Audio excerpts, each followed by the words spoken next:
Шәкәрім Құдайбердіұлы, талап пен ақыл. Талап деген бір жүйрік тұлпар сынды, бабын таппай мінгенді қылар жынды.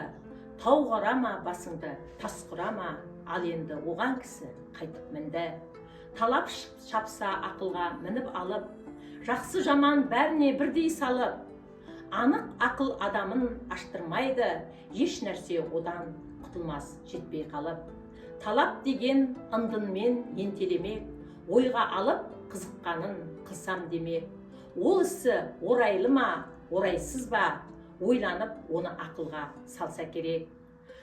Тапқыш ой ғой ақылдың мағынасы, түбі жүрек болады мида басы. Орынсызға ұмтылтпай тоқтатуға, талаптының 6 түрлі бар ноқтасы. Ынсап, рақым, ар-ұят, сабыр, сақтық, талапқа 6 түрлі ноқта тақтық.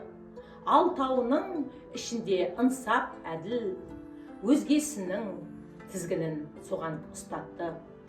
Ынсап деген аспайды, кем қалмайды, орнын таппай ол сірә қозғалмайды.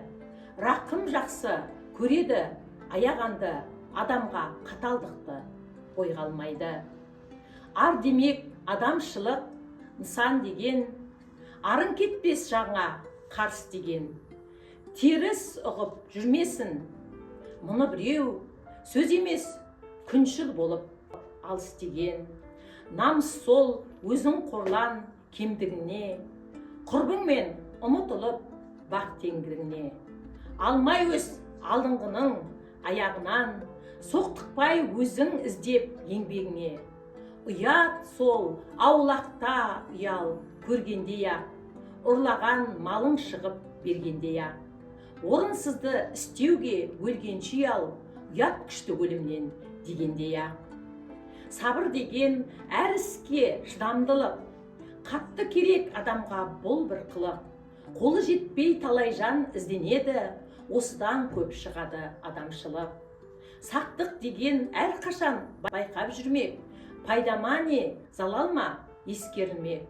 Көргенін, естігенін есепке алса, сонда оңай әрбір істі ойлап білмек. Ойменен, талаппенен болды 8, айтылмай енді қалды неменеміз. Өзге жақсы мінездің бәрі дағы, шығады осылардан түгел теңіз. Сабыр сақтық, ой талап болмаған жан, анық төмен болмай ма хайуаннан. Ынсап, рақым, ар-ұят табылмаса, өлген артық дүниені былғағаннан.